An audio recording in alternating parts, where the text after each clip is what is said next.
Les bases du gainage par le conditionnement physique adapté, PSP Valcartier. Le tronc peut être vu comme une boîte de pression incluant plusieurs muscles qui doivent travailler ensemble pour assurer une bonne stabilité au niveau lombaire et du bassin. Il y a le diaphragme sur le dessus, qui est le muscle de la respiration, le plancher pelvien qui vient travailler avec le diaphragme, les obliques internes et externes qui sont sur les côtés, à l'arrière les muscles lombaires et à l'avant le muscle transverse de l'abdomen. Nous allons voir plus précisément chacun de ces muscles de façon anatomique.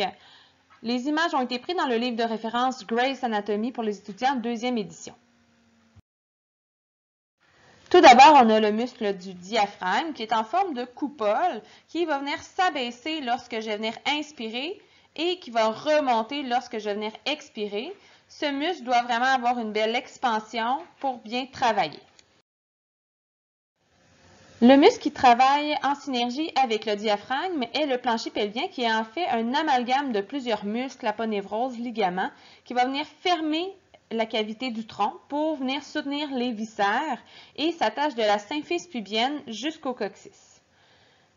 Il y a quelques différences entre l'homme et la femme.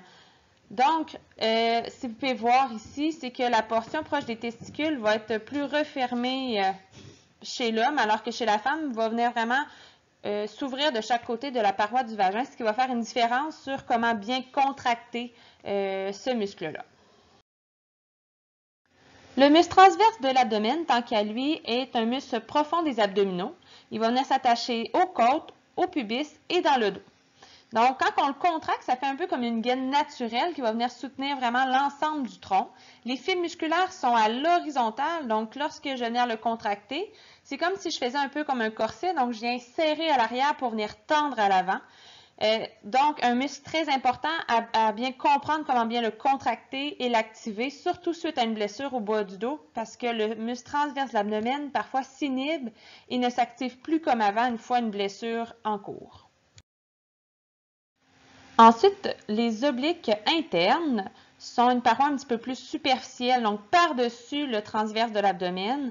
Les obliques internes sont horizontaux également, donc vont partir de la crête iliaque jusqu'à la ligne blanche étant la ligne centrale des abdominaux. Pour ce qui est des obliques externes, ils vont s'insérer de la 5e côte à la 12e côte, jusqu'à la crête iliaque et à la ligne blanche également, mais ils ont des fibres musculaires d'en haut vers en bas. Leur rôle commun, ça l'aide à la flexion du tronc et fait la flexion latérale et rotation du tronc également. Finalement, les muscles lombaires sont très nombreux. Donc, on appelle les lombaires un groupe de muscles profonds qui stabilisent la région lombaire, mais comme vous pouvez voir, il y en a beaucoup. Les plus profonds sont sur l'image suivante. Et par la suite, je vous montre l'image des muscles un petit peu plus superficiels. Donc, l'ensemble de ces muscles crée la région des muscles lombaires. 3 exercices de base du gainage permettent d'améliorer votre stabilité au niveau du tronc. Il s'agit de la contraction du plancher pelvien et du muscle transverse de l'abdomen, de la respiration diaphragmatique et de la fausse inspiration thoracique.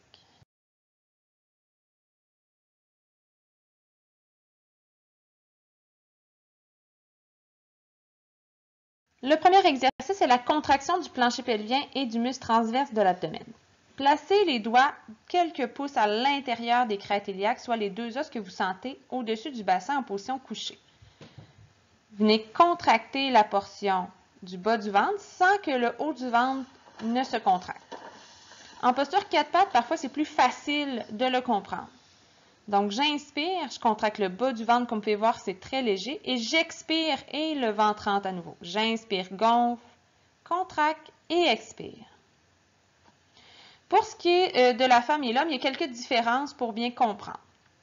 Chez la femme, c'est comme si vous vouliez prendre un objet avec le vagin ou refermer cette paroi-là, tout en retenant un gaz. Chez l'homme, c'est comme si vous vouliez rentrer les testicules vers l'intérieur pour venir les siphonner. Le deuxième exercice, c'est la respiration diaphragmatique.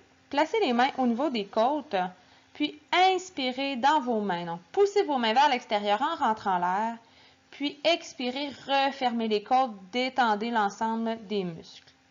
Donc, prenez le temps de bien gonfler les poumons jusqu'au bout, puis expirez, sortez l'air au complet. On veut vraiment une bonne mobilité des côtes pour que le diaphragme travaille correctement.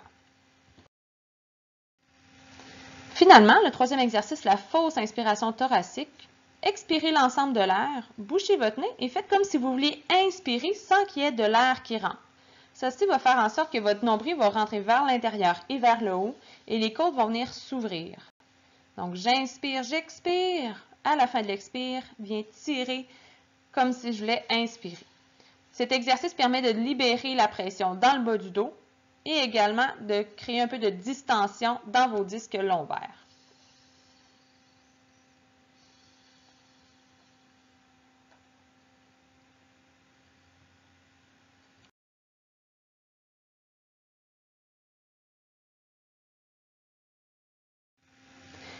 Si à la suite de cette vidéo, vous avez des questions, contactez votre spécialiste de l'exercice physique associé à votre dossier. Il nous fera plaisir de vous aider dans votre programme de gainage.